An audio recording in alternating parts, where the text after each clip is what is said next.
नमस्कार, सियासी अखाड़ा देख रहे हैं आप। मैं हूं आपके साथ वरुण गोयल। हरियाणा कांग्रेस में चौधर की बात अक्सर होती रहती है। कोई कहता है कि जींद में सीटें जितवा दो, चौधर इधर आ जाएगी। कोई भिवानी में दावेदारी की बात करता है। वहीं भूपेंद्र सिंह हुड्डा ने यह कह दिया है कि मैं मुख्यमंत्री पद का प्रबल दावेदार हूं और रहूंगा।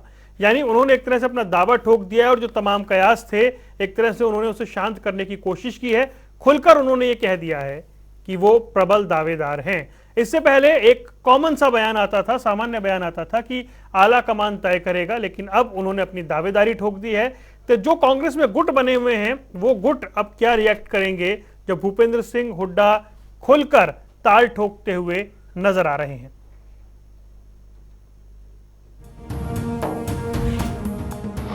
हुड्डा का इक्का, बादशाहत की दावेदारी, संगठन निर्माण की बारी, कलेश भारी। कांग्रेस में खुलेआम फूट, कितने गुट। चुनाव है, कांग्रेस में फिर तनाव है। चुनाव और तनाव दोनों से कांग्रेस का गहरा नाता है। जब जब चुनाव होते हैं कांग्रेस में तनाव होना लाजमी है। एक बार फिर चुनावी शंखनाद होते ही कांग्रेस में कलह का शोर उठने लगा है, तो दूसरी तरफ हरियाणा कांग्रेस में संगठन निर्माण की प्रक्रिया की जा रही है। चुनाव की जमीन पर संगठन का लठ गाड़ने के लिए प्रभारी दीपक बाबरिया ताबड़तोड़ बैठक कर रहे हैं, ऑब्जर्वर्स से रिपोर्ट ले रहे हैं। कांग्रेस में संगठन की खबरों के बीच हुड्डा के एक बयान ने अपनी ही पार्टी की धड़कनों को बढ़ा दिया है। खुद को मुख्यमंत्री पद का दावेदार बताते हुए पूर्व सीएम हुड्डा ने कहा कि वो सीएम उम्मीदवार के प्रबल दावेदार हैं। और लोग ये आवाज उठा रहा है, उनकी बात सुनना सब कुछ है। और जहाँ तक मैं कह चुका हूँ, कांग्रेस लोग छत्तीसगढ़ मन बना चुके हैं 2024 में कांग्रेस की सरकार बनेगी। मुख्यमंत्री बात करते हैं, मुख्यमंत्री तो भाई विधायक चुनेंगे, लोग चुनेंगे। हाँ, मैं प्रबल दावेदार हूँ और रहूंगा। कोई गुट नहीं है, कांग्रेस एक है। वो कुछ हो गए, शरारती तत्व हो गए, उसका कोई मायने नहीं है। भूपेंद्र हुड्डा की सीएम पद की दावेदारी से एक बार फिर कहीं न कहीं दूसरे गुटों के कार्यकर्ताओं में निराशा की झलक देखी जा सकती है। लेकिन अब कौन सीएम पद का उम्मीदवार बनता है, इसका सवाल कांग्रेस के आलाकमान पर छोड़ा जा सकता है। न्यूज डेस्क, जनता टीवी।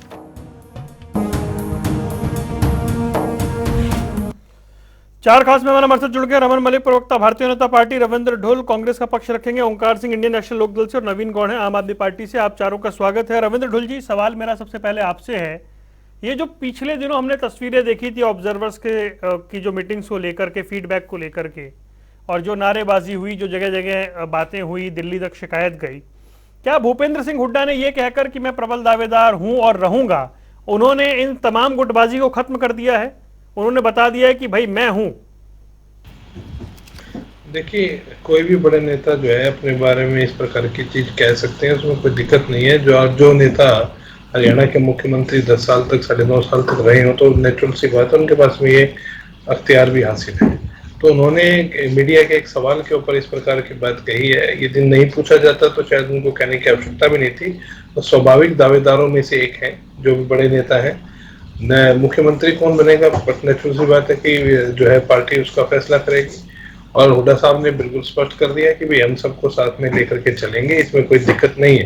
हाँ, किसी कार्यकर्ता में किसी प्रकार को नाराजगी इसलिए हो सकती है क्योंकि लंबे समय से संगठन नहीं बना था, तो उसके कारण एक जोश है उनके अंदर, एक पॉजिटिव मान करके मैं उसको बहुत ज्यादा नेगेटिव रोल में इसलिए लेकर के चल रहा है कि कार्यकर्ताओं में जोश है कि भाई हमारा संगठन बनेगा तो हमारे को प्रतिनिधित्व जो है वहां पर जाकर के मिलेगा, तो उसमें कोई दिक्कत नहीं है किसी भी प्रकार की। उसको उसके बारे में कोई नकारात्मक चीज कहने की मुझे बहुत आवश्यकता महसूस नहीं होती। मैं उसको बड़ा सकारात्मक दृष्टिकोण से देखूं। नहीं, मैं इसीलिए वो पूछ रहा हूँ कि अब गुटबाजी को लेकर, क्योंकि एक गुट है जो दिल्ली शिकायत लेकर पहुंचा था और जो अक्सर कहते थे कि हाई कमांड ने तय करना है। किरण चौधरी ने यह कहा था कि हमें भूलना नहीं चाहिए कि भजन लाल के नाम पर हमें बहुमत मिला था और मुख्यमंत्री भूपेंद्र सिंह हुड्डा बन गए थे। तो ये चीजें याद कराई जा रही थी, इन तमाम चीजों का जिक्र हो रहा था। इसीलिए मैं पूछ रहा हूँ कि ये जो बयान उन्होंने दिया, इसके बाद गुटबाजी की संभावनाएं खत्म? देखिए, गुटबाजी की संभावना जब तक राजनीति रहेगी, सभी नेताओं की अपनी अपनी अपेक्षा रहेगी, उनके कार्यकर्ताओं की अपनी अपनी अपेक्षा रहेगी। कुछ जगह पर ये वोकल अपेक्षा होती है, कुछ जगह पर ये छिपी हुई अपेक्षा होती है। अपेक्षाएं भाजपा के नेताओं में भी है, मुख्यमंत्री बनने की अपेक्षा जेजेपी के लीडर्स में भी है, इनेलो के लीडर्स में भी है, उसमें कुछ गलत नहीं है। राजनीति के अंदर यदि आप मेहनत करते हो तो शीर्ष स्थान के ऊपर जाने की अपेक्षा रखना, उसमें कोई किसी प्रकार के मुझे नहीं लगता कि कुछ गलत है, और संवैधानिक अधिकार है उसका, इसी का उन्होंने इस्तेमाल किया। ठीक है रमन मलिक, अब आपके लिए चुनौती बढ़ गई है। भूपेंद्र सिंह हुड्डा कांग्रेस के नेता ये मानते हैं कि जी हरियाणा में सबसे लोकप्रिय चेहरा है और कांग्रेस का सबसे बड़ा चेहरा है, ऐसा कांग्रेस में ज्यादातर जो प्रवक्ता बैठते हैं वो अक्सर इस बात को कहते हैं। अब भूपेंद्र सिंह हुड्डा कह रहे हैं मैं प्रबल दावेदार था और रहूंगा, मैं हूं और रहूंगा, सीधा सीधा उन्होंने अपने आप को पेश कर दिया है।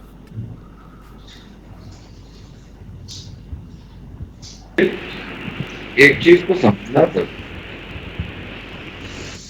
कोई भी राजनीतिक दल जो एक सब्सटेंशियल बड़ा संघ को रिप्रेजेंट करता है, जिसका नंबर, जिसका वोट शेयर, जिसका सीटें ये दिखाती हैं कि वो प्रदेश के अंदर सुचारू रूप से चल रहा संगठन है। ऐसे संगठन में से निकले हुए कार्यकर्ता जो भूतपूर्व मुख्यमंत्री रहे हैं वो या उस दल का प्रदेश अध्यक्ष, दोनों प्रबल दावेदार मुख्यमंत्री पद के होते हैं, ये इसमें कोई दो राय नहीं। लेकिन उनको अपनी दावेदारी इस प्रकार से जब पेश करनी पड़ जाए तो इसका मतलब कि इंटरनल प्रेशर जरूरत से ज्यादा है। उनको ऐसा लगता है कि इंटरनली जो प्रेशर हैं वो उनके ऊपर हावी हो सकते हैं।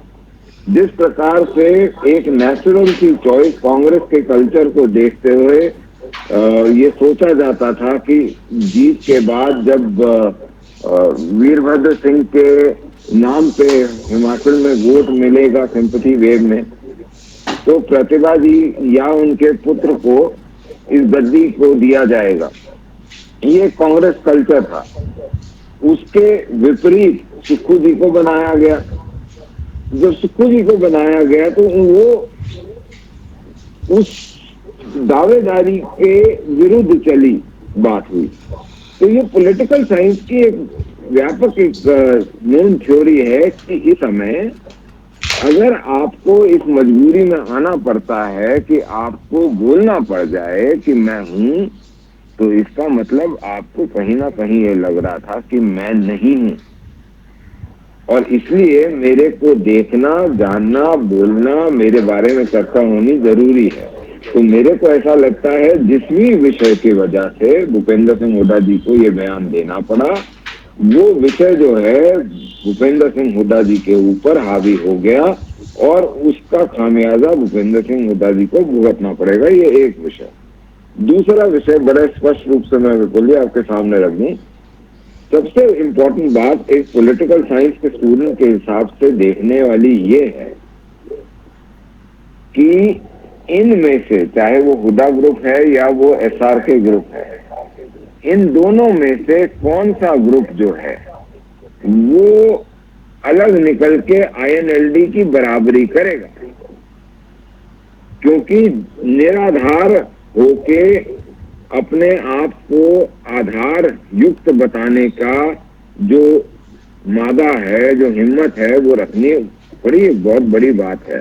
और इसी के लिए अगर आप हुड्डा साहब की पावर निकाल दीजिए या ये एसआर के ग्रुप साहब की पावर निकाल दीजिए, इन दोनों में से किसकी पावर को इक्वेशन में से माइनस करेंगे, बीएच माइनस करके इज इक्वल टू आईएनएलडी बनेगा या एसआर के माइनस करने से आईएनएलडी के बराबरी पहुंचेगा। हरियाणा इस समय वो तो इस चुनाव में इक्वेशन जनता को तय करेगी आंकने की मलिक कोशिश साहब, कौन कहां पहुंचता है। मैं आता हूं आपका ओंकार सिंह जी, इसे भूपेंद्र सिंह हुड्डा का स्वाभाविक एक बयान माना जाए, कोई हैरानी वाली बात या कोई ऐसा बयान है कि जिसपे बहुत ज्यादा क्या कहते हैं सवाल जवाब हो। वो कह रहे हैं मैं प्रबल दावेदार हूं और रहूंगा, या फिर उन्होंने एक तरह से ताल ठोकी है, बाकी जो गुट कोशिश कर रहे हैं, जो एसआर के गुट कोशिश कर रहा है उसके इतर जाके उन्होंने ताल ठोकी और बता दिया है कि भैया मैं हूं यहां पर। वरुण जी, ये तो हुड्डा जी का मैं कहता हूँ एक नॉर्मल बयान है, और वैसे तो ये कांग्रेस पार्टी का मामला है, हमारी इसमें इंटरफेरेंस करने की कोई जरूरत नहीं। लेकिन जब सांझे की हड्डियां चुराहे पर टूट जाती है तो दूसरों को भी इसका प्रभाव पड़ता है। अब देखिए, कांग्रेस की हरियाणा में 31 सीट की जो 30 रहेगी, 30 सीट होने के बावजूद बीजेपी जिस तरह से मनमानी कर रही है, वो सिर्फ कांग्रेस की गलतियों की वजह से। हमारा मात्र एक विधायक है, चौधरी अभय सिंह चौटाला, वो जिस तरह से सड़क और विधानसभा में जनता की प्रत्येक समस्या जितनी संजीदगी से उठाते हैं, जनता देखती है। आज अगर जनता के सामने कोई दल है जो आने वाले समय में अपने बल पर सरकार बनाएगा, हम एक थे, अभी एक है, मैं मानता हूं, लेकिन बीजेपी 2009 में 2 सीट थी और 2014 में 47 पे आ गई। हम एक है, हमें विश्वास है परिवर्तन पद यात्रा के बाद चौधरी अभय सिंह चौटाला अपने बल बूते पर सरकार बनाएंगे। और दूसरी बात, वो चीज होती है महत्वाकांक्षा और प्रतिस्पर्धा। महत्वाकांक्षा होना एक अच्छी बात है, पार्टी के प्रत्येक लीडर में महत्वाकांक्षा होनी चाहिए कि मैं मंत्री बनूंगा, मैं मुख्यमंत्री बनूंगा। लेकिन जब वो महत्वाकांक्षा पार्टी के संगठन और पार्टी की नीतियों पर भारी पड़ जाए, मान लेना वरुण जी अब टूट तय है। दूसरी बात है प्रतिस्पर्धा। प्रतिस्पर्धा बहुत अच्छी है, प्रत्येक हल्के में प्रतिस्पर्धा होनी चाहिए, प्रत्येक व्यक्ति अपने दम पर काम करता है, जनता को जोड़ता है। लेकिन जब प्रतिस्पर्धा सरकार की नीतियों को खंडन करने के बजाय अपनी पार्टी के सहयोग के ऊपर ही सवाल उठने लग जाए, पार्टी की नीतियों पर भारी पड़ जाए, तो प्रतिस्पर्धा भी नकारात्मक हो जाती है। तो समझ लीजिए टूटता है। देखिए, टूट के तीन मायने होते हैं, हम भुक्तभोगी हैं। 2018 में बच्चा कह रहा था इनेलो की सरकार बनेगी, लेकिन 7 अक्टूबर 2018 में ऐसी घटना घटी, एक व्यक्ति आया सीएम, आया सीएम, आया सीएम, आया सीएम, ऐसे नारे लगाए। चौधरी ओम प्रकाश चौटाला जी ने अनुशासनात्मक कार्य करते हुए उनके ऊपर नोटिस इशू किया, लेकिन उसके बाद क्या हुआ, टूट होगी पार्टी की। आज कांग्रेस उसी रास्ते पे चल रही है जिस रास्ते पर 2018 में इनेलो चलती थी। सबसे पहले गुटबाजी होती है, गुटबाजी हमारे में हुई, दुष्यंत चौटाला ने अपना गुट बना लिया। दूसरे नंबर पे फूट होती है, आपस में बोलचाल बंद हो जाती है। अब इनमें आपस में बोलचाल बंद है, एसआरके में और हुड्डा साहब में बोलचाल बंद है। तीसरे नंबर पे टूट होती है, जो अंतिम प्रक्रिया है, जिस प्रक्रिया से हम गुजरे हैं, उसी प्रक्रिया की बदौलत आज हमारा एक एमएलए, हमें दुख के साथ कहना पड़ रहा है, लेकिन आज उसी प्रक्रिया पर कांग्रेस चल रही है। लेकिन अगर कांग्रेस ना समझी, ना संभली, तो आने वाले समय में इनेलो का इसको 100% लाभ होगा।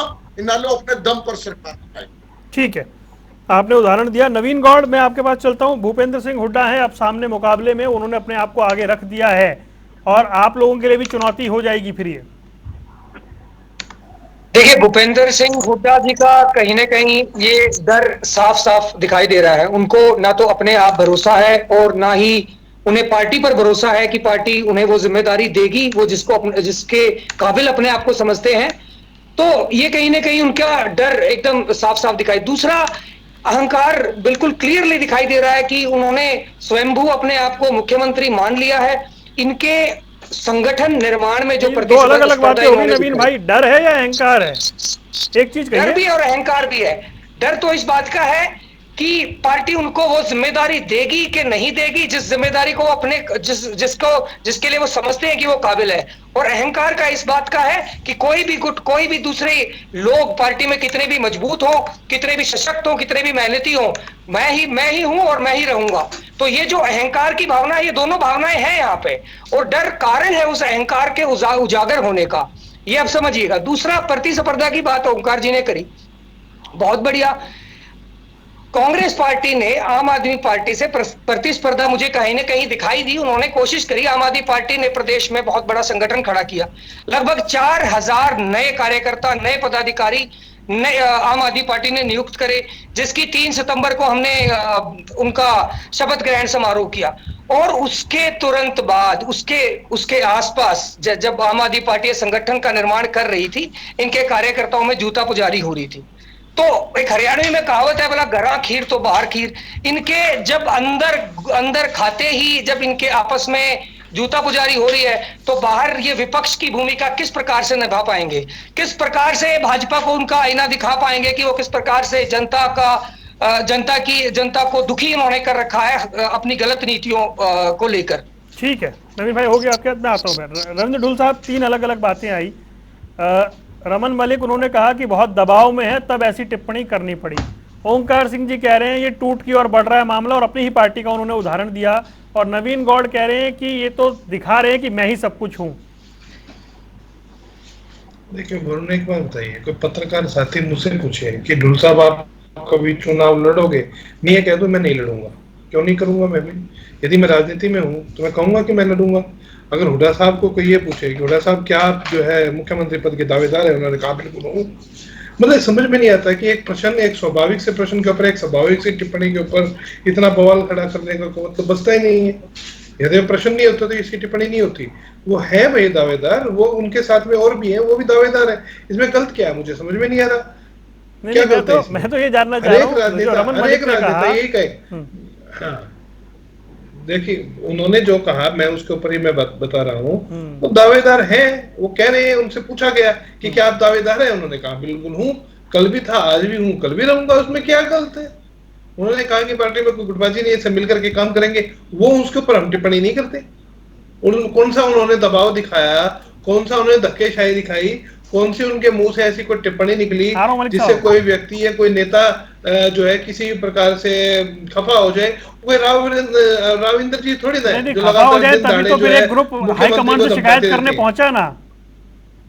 क्या भाई खफा थे तभी तो एक ग्रुप शिकायत करने पहुंचा दिल्ली।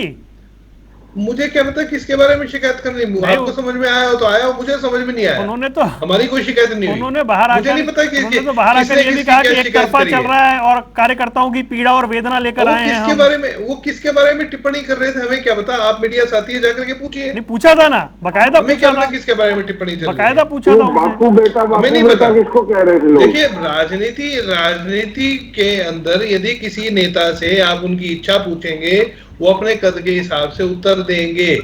उसमें कुछ गलत नहीं है किसी भी प्रकार का। आज अभय सिंह जी से कहीं आज जाकर के पूछे क्या अभय सिंह चौटाला जी आप अपने आप को मुख्यमंत्री पद का दावेदार मानते हैं, तो पहले तो ये कहेंगे भी चौधरी ओम प्रकाश चौटाला है दावेदार। यदि चौधरी ओम प्रकाश चौटाला की जगह उनको कहा जाएगी यदि चौटाला साहब के अलावा आप अपने आप को मानते हो, कहेंगे हाँ बिल्कुल मानता हूँ। उसमें क्या दिक्कत है? आप बीजेपी के जो 4, 5, 6 लोग हैं, रामविलास शर्मा से आप जाकर के पूछिए ना, वो क्या कहेंगे। आप राविंदर जी से पूछिए, वो क्या कहेंगे। पूछा था उनसे, इसमें गलत क्या है? मैं समझ नहीं पा रहा। उनसे एक प्रश्न पूछा गया है तो उसमें उन्होंने एक स्वाभाविक सा उत्तर दिया है। जहां तक बात आम आदमी पार्टी की, तो इनकी टिप्पणी के ऊपर उत्तर देने की कोई आवश्यकता इसलिए नहीं है क्योंकि ये 3 में ना 13 में। चलिए भाई 3 में ना 13 में। मलिक साहब बोलिए। मैं एक बिल्कुल इस समय न्यूट्रल की पोजीशन से बात कर रहा हूँ। मेरा कहना यह है कि अगर कोई भी व्यक्ति जो पूर्व में मुख्यमंत्री रहा हो 10 साल के लिए, मतलब 2 टर्म कंसेक्यूटिव, उसको अपनी दावेदारी पेश करने की जरूरी नहीं होती क्योंकि वो ऑब्वियस चॉइस है। उसका ये कहना कि मैं नहीं लड़ूंगा should be a news rather than कि मैं ही हूं। और ये मेरे को ऐसा ये लगता है कि दोनों तरफ से, चाहे वो पत्रकार जो थे, जो बंधु जिन्होंने पूछा, अब उनका किसी भूतपूर्व पत्रकार से क्या संबंध है क्या नहीं है, तो या उनके किसी भूतपूर्व पत्रकार ने क्या चाबी घुमाई जिसकी वजह से हुड्डा साहब के दिमाग में कुछ आया और उन्होंने बोल दिया, या ये एसआर के ग्रुप ने क्या प्रेशर डाला है कि जिससे। लेकिन मैं एक विवेचना के लिए आपके पास प्रश्न छोड़ रहा हूं, आपके जनता टीवी के दर्शकों के पास भी, कि जिसके पास ज्ञान हो, जिसके पास धन हो, उसको ये बोलने की जरूरत नहीं है कि मैं ही धनी हूं, मैं ही ज्ञानी हूं। वो उसका ज्ञान और उसका धन जो है वो उसको बताता है, उसके चेहरे की रौनक उसको बताती है। लेकिन अगर उसी व्यक्ति को बोलना पड़ जाए तो फिर ये सोचने पे दूसरे लोग विवश होते हैं कि ऐसी क्या कमजोरी है। तो ये एक आज हरियाणा प्रदेश सोच रहा है उनके बयान से, और मैं मानता हूं कि एक परिपक्व राजनीतिक के लिए ये एक एरर ओमिशन हुआ है। दूसरी चीज सर जो मैं बड़े प्रबल रूप से रखना चाहता हूं और वो जिसके ऊपर हरियाणा का भी फोकस है, वो ये है कि आज के समय के अंदर जिस समय ये कुछ कार्यकर्ता आके ये बोलते हैं कि एक व्यक्ति जिसने कीर्तिमान स्थापित करा हो 12 महीने में 2 चुनाव हारने का विधानसभा के, ऐसे व्यक्ति के कुछ समर्थक और लोग कि बापू बेटे की नहीं चलेगी, इसकी नहीं चलेगी, उसकी नहीं चलेगी, तो ये तो एक फूट की पहचान है। मैंने शुरू में भी यही बात बोली थी कि हरियाणा कांग्रेस की इक्वेशन में से एसआरके निकालोगे तब it is going to be equal to INLD, या बीएच निकालोगे तो आईएनएलडी बनेगा। तो ये आईएनएलडी बनना तो तय है, क्या होता है वो देखना है। ठीक है। और लास्ट चीज जो आपको सवाल का जवाब देना चाहिए इस समय, वो ये है कि आप जिस प्रकार से आज ये लड़ रहे हो, तो क्या आपने प्रदेश के अंदर एज अ प्रिंसिपल ऑपोजिशन भी आप फेल हो गए, तो उसकी जिम्मेवारी किसके सर पे गई? ठीक है, ओंकार सिंह जी मैं आ रहा हूं आपके पास। ठीक है, रविंद्र ढुलिया कह रहे हैं कि इतना बड़ा विषय नहीं है कि इस पे चर्चा की जाए, ये तिल का ताड़ बनाया जा रहा है, लेकिन टाइमिंग पर सवाल है। इससे पहले भूपेंद्र सिंह हुड्डा ने नहीं कहा कि मैं प्रबल दावेदार हूं। यह बयान आया तब जब 3 नेता जो है एसआर के ग्रुप के, वो दिल्ली में मल्लिकार्जुन खड़गे से मुलाकात करते हैं। उसके बाद यह बयान आया है जहां उन्होंने साफ साफ कहा मैं प्रबल दावेदार हूं और रहूंगा। वरुण जी, मैं अपने भाई रविंद्र ढुल्लु, हमारे साथी वीरेन की बात से सहमत हूं। ये इनका आंतरिक मामला, हमें इस पर चर्चा नहीं करनी चाहिए, लेकिन क्योंकि इस मामले का प्रभाव प्रदेश की जनता पर पड़ता है, इसलिए हमारा चर्चा करना बनता भी है, वाजिब भी है। देखिए, अब मैं अपनी पार्टी की बात करता हूँ। चौधरी अभय सिंह चौटाला जी को जरूरत ही नहीं है कहने की कि मैं मुख्यमंत्री बनूंगा, कारण हम क्षेत्रीय पार्टी हैं, क्षेत्रीय दल हैं, हमारे मुखिया हैं चौधरी ओम प्रकाश चौटाला जी, उन्होंने उनको आशीर्वाद दे दिया, उन्होंने बनना है। अब यहाँ दिक्कत कहाँ आ रही है? दिक्कत आ रही है, कांग्रेस एक राष्ट्रीय दल है, बीजेपी एक राष्ट्रीय दल है, इनकी जो कमान है ना, इनका जो कंट्रोलर स्विच है वो दिल्ली में है, हरियाणा में नहीं है। हमारा स्विच ऑफ कंट्रोल हरियाणा में है, कंट्रोल वाला दिल्ली में है। अब रविंद्र सिंह हुड्डा को बार बार कहना पड़ता है कि मुख्यमंत्री का प्रबल दावेदार मैं हूं, कारण क्योंकि कंट्रोल का स्विच दिल्ली में है। अगर वो स्विच हरियाणा में होता, हुड्डा साहब के हाथ में होता, नहीं बोलते। अब अभय सिंह चौटाला जी क्यों बोलेंगे मुख्यमंत्री मैं बनूंगा? कारण क्योंकि सर्वेसर्व है। और मैं एक बात कहना चाहता, मेरे भाई अमित साहब को कांग्रेस से ज्यादा इनेलो के सपने आते हैं।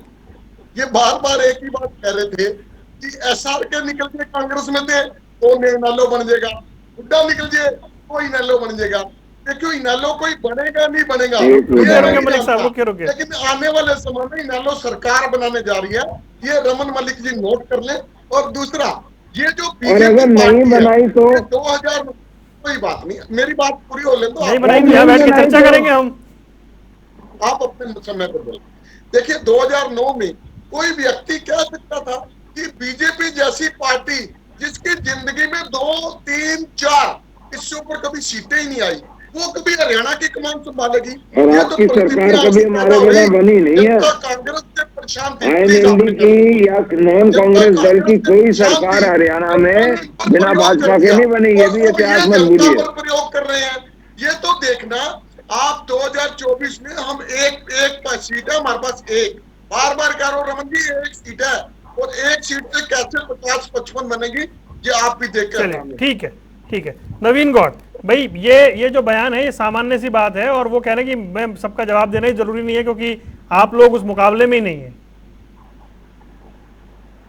ये बयान बहुत सामान्य लग रहा हो, ऐसा बिल्कुल संभव है, परंतु आप जिस समय पे ये बयान दिया जा रहा है, जब संगठन निर्माण की बात यहाँ पे चल रही है और संगठन निर्माण के जो कार्यक्रम हुए हैं उससे पूरी हरियाणा की जनता अच्छे तरीके से वाकिफ है, और उसके बावजूद जब सुरजेवाला के नारे लगते हैं जींद में, आया सीएम, उधर से शैलजा जी अपना अलग से ताल ठोकती हैं, तो ऐसे अवसर पे जब इनके गुट जो आपस में एक दूसरे को काटने की कोशिश कर रहे हैं और सीएम जब खड़े होकर बयान देते हैं, तो ये ऑब्वियस है, ये समझ में आता है कि अपनी दबंगई, अपना अहंकार ये साफ साफ दिखाना चाहते हैं। दूसरी बात, एक चीज और मुझे इसमें बहुत साफ साफ समझ में आ रही है, इन लोगों को ना तो पार्टी की विचारधारा से कोई मतलब दिखाई पड़ रहा है यहाँ पे, ना जनता के लिए ये लोग क्या काम करेंगे, उस पे विचार विमर्श, उस पे डिस्कशन, उस पे चर्चा करने की बात पे ये लोग आना चाहते हैं।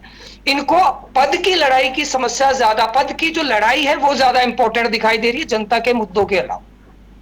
किसको अध्यक्ष पद मिलेगा, कौन मुख्यमंत्री बनेगा, ये ज्यादा इंपॉर्टेंट है। बिजली कितनी सस्ती होगी इस बात से किसी को कोई मतलब नहीं है। पार्टी की नीतियां कहां लेके जाएंगे इस प्रदेश को, इस बात से कांग्रेस पार्टी को कोई मतलब नहीं है। ये बिल्कुल साफ दिखाई दे रहा है। इन जितने भी गुट है, हर गुट के आका को मतलब सिर्फ एक बात से है कि मुख्यमंत्री किस तरीके से किसी प्रकार से बनाया जा सके। ठीक है, इस बात से कांग्रेस पार्टी को मतलब। ठीक है। रविंद्र ढोल साहब, भाई ये बात ये कि ऐसा बयान पहले नहीं दिया था हुड्डा साहब ने। अब ठीक है कि पत्रकार ने सवाल पूछ लिया, पत्रकार ने सवाल पूछ लिया, उन्होंने कहा, लेकिन एक ग्रुप दिल्ली में मिलता है, एक प्रेशर ग्रुप तो बन रहा है। जो पीछे बैठकें हो रही थी उसमें जिस तरह से नारे लगे कि बापू बेटे की नहीं चलेगी, ऑब्जर्वर गो बैक और प्रभारी मुर्दाबाद जैसे नारे लगाए गए, तो उन सब के बीच में टाइमिंग ऐसी है। और इसीलिए जैसा रमन मलिक कह रहे हैं कि भाई जो व्यक्ति खुद है उसे ऐसा कहने की जरूरत पड़ती नहीं है। बिल्कुल उनसे पूछा भी नहीं जाना चाहिए था।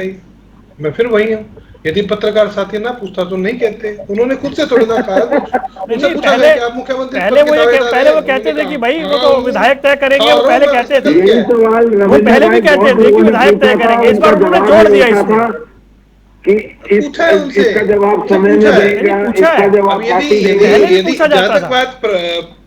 जहां तक बात नारेबाजी की है तो नेचुरल सी बात, हमारे प्रभारी जी का बयान आ गया कि इसके ऊपर पार्टी हाईकमान संज्ञान लेगी।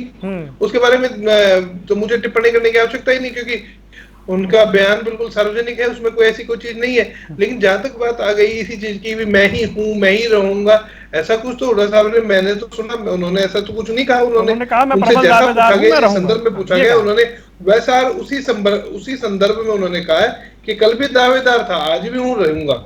उनसे ये कहाँ पूछा गया है कि मुख्यमंत्री कौन बनेगा? कोई प्रेशर, आप ये पूछते हैं कि मुख्यमंत्री कौन बनेगा, वो ये कहते हैं विधायक तय करेंगे। कोई दूसरे ग्रुप की प्रेशर टैक्टिक्स नहीं चल रही है, क्या आप दावेदार है या नहीं है? कोई दूसरे ग्रुप का प्रेशर नहीं बन रहा है हरियाणा में कांग्रेस की राजनीति में। नहीं, कोई ऐसी कोई दिक्कत नहीं है। यदि कोई नाराज है तो वो ठीक भी हो जाएगा, कोई दिक्कत नहीं है। हाईकमान सब चीजों को देख रही है। पार्टी यहाँ पे प्रदेश के अंदर, स्तर के अंदर जो है, पार्टी धीरे धीरे करके सब चीजों को अपना लाइन उसको आज की तारीख आई थी कि आज जिला अध्यक्षों का ऐलान होना था, आज की तारीख दी गई थी, खैर आज की तारीख भी निकल गई है। अब तो CWC के बाद ही होता है। कल जो हमारी जानकारी आ रही है, कल या परसों तक सूची सौंप दी जाएगी, उसके बाद में एक ऑफिशियल अनाउंसमेंट ही बाकी रह जाएगी बस। हाँ, क्योंकि हमारे पास जानकारी आ रही है कि अब CWC की बैठक के बाद ही होना है जो होना है। पर चलिए ठीक है, कभी तो कुछ आएगा ही सामने, देखते हैं।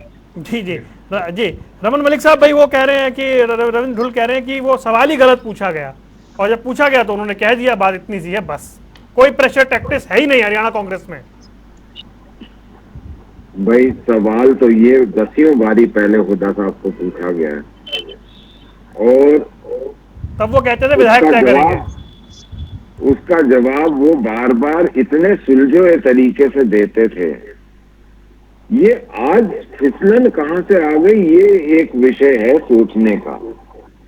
क्योंकि मैं बार बार ये बोल रहा हूं, वो एक परिपक्व नेता हैं, और मेरे को ये लगता है कि वो he is in better place and command political, with a political mind, he is a better place and command than both Rahul Gandhi भी और मल्लिकार्जुन खड़गे से भी ज्यादा पॉलिटिकल एक्टिव माइंड है, उनका ज्यादा सूझबूझ है। मतलब अशोक गहलोत हैं, ये कांग्रेस के अंदर कुछ पॉलिटिकल स्टॉलवर्ड है। लेकिन मैं एक एकेडमिक डिबेट के लिए ये बात करना चाहता हूं कि आज के समय क्या एक पत्रकार हुड्डा साहब को फिसला सकता है? मेरे को तो नहीं लगता। इसलिए नहीं लगता क्योंकि जो फिसलाने एक राज्य में पार्टी उड़ रही है, उसमें नेता बन के बैठ गए। तो ये बात बहुत दूर तक जाएगी, इसको जरा यही रखते हैं। ये बात तो जो फिसलाने वाले, गूगली करने वाले थे, वो तो पहुंच गए कहीं और। नहीं, आपको टाइमिंग पे डाउट है, आपको टाइमिंग पे डाउट है कि अब उन्होंने ऐसा इस टाइम कहा तो बिल्कुल सोच समझ के कहा। मैं ये समझता हूँ, और मेरी रीडिंग जो है, बॉडी लैंग्वेज देखूं या मैं वैसे देखूं, मेरी एक बड़ी स्पष्ट रीडिंग है। ये एक एरर हुआ है, और ये एरर तभी हो पाता है इतने सीनियर बंदे से जब उसके ऊपर प्रेशर हो, आप वो इसे ऐसे क्यों नहीं pressure कहते कि उन्होंने हाईकमांड को वहाँ एक था। मैसेज दिया है? ऐसे भी देखने में कोई हर्जा नहीं है, क्योंकि अगर एक गुट दिल्ली ऐसा- जाकर के ऐसा शिकायत होगा कर तो सकता उसमें है कोई तो फिर दूसरा आश्चर्य नेता नहीं होगा। यहां से मैसेज क्यों अगर नहीं दे आज मैं सकता? वही तभी आपको बोला था, देखिए विपुल जी, मैंने तभी आपको बोला था कि अगर बीएस माइनस कर दो आईएनसी में से, जो जिसमें एसआर के बची है, तो फिर एक विधायक रह जाएगा, वो आईएनएलडी के बराबर हो गई ना। ठीक है रविंद्र डोल साहब, मैसेज नहीं है कि हाईकमांड को अगर एक ग्रुप शिकायत कर सकता है तो दूसरे वो बैठ के बता भी सकते हैं? देखिए ऐसी कोई दिक्कत नहीं है, मैंने बताया आपको बड़ा स्पष्ट तौर पर। ठीक है, उनके किसी कार्यकर्ता की कोई नाराजगी थी, कुछ नेतागण उसको लेकर के, कार्यकर्ता की नाराजगी को लेकर के हाईकमान के पास गए, वो हमारे लिए भी उतने ही आवश्यक है और उतने उनके लिए भी उतने आवश्यक है। जो भी चलेगा पार्टी हाईकमान के अनुसार चलेगा, इसमें बिल्कुल स्पष्ट तौर पे माना जाना चाहिए। हाँ। और जहां तक बात चौधरी भूपेंद्र सिंह जो हुड्डा जी चलेगा की है, हाईकमांड के तो हिसाब से ऐसे चलेगा। नेता यस। बिल्कुल भी नहीं। ठीक है। चौधरी भूपेंद्र सिंह हुड्डा जी जो है, उनका कभी भी ऐसा टेम्परामेंट नहीं रहा कि वो नेताओं को साथ लेकर के नहीं चलते। चलिए फिर इस पर तो बहुत लंबी चर्चा हो जाएगी, फिर इतने सारे नेता क्यों छोड़ गए हरियाणा में, उस पर फिर कभी चर्चा करेंगे। ओंकार सिंह जी सिर्फ 10 सेकंड लीजिएगा, समय नहीं है मेरे पास, पर मैं आ रहा हूं आपके पास। क्या हाईकमांड को मैसेज देने की कोशिश की गई है? वरुण जी बिल्कुल ठीक कहा आपने, ये हाईकमान को मैसेज देने की कोशिश की गई है, इसमें कोई दो राय नहीं। लेकिन आज जिस स्थिति में कांग्रेस है, वो स्थिति 100% आप नोट कर लेना, जो मैं कह रहा हूँ कि टूट की तरफ जा रही है। अगर ये ना संभले तो कांग्रेस दो फार्म होना तय है। ठीक है, क्विक कमेंट जल्दी से गौड़ साहब, हाईकमांड को सर मैसेज। ये यहाँ, हाँ तो ये इनका हर स्टेट में यही चल रहा है। आप राजस्थान में देखेंगे पायलट के साथ गहलोत की लड़ाई है, आपने मध्य प्रदेश में देखा, वहां पे भी आपस में गुटबाजी के चक्कर में इनको सरकार तक गंवानी पड़ी। और हरियाणा में भी कहीं ना कहीं कांग्रेस टूट की तरफ जा रही है, जो बिल्कुल स्पष्ट दिखाई दे रहा है। चलिए ठीक है, मैं माफी चाहता हूं, समय इतना ही था। आप चारों मेहमानों को जुड़ने के लिए बहुत बहुत शुक्रिया। सियासी अखाड़ा देख रहे थे आप, यहाँ रुकने कुछ देर के लिए, खबरों का सिलसिला लगातार जारी है।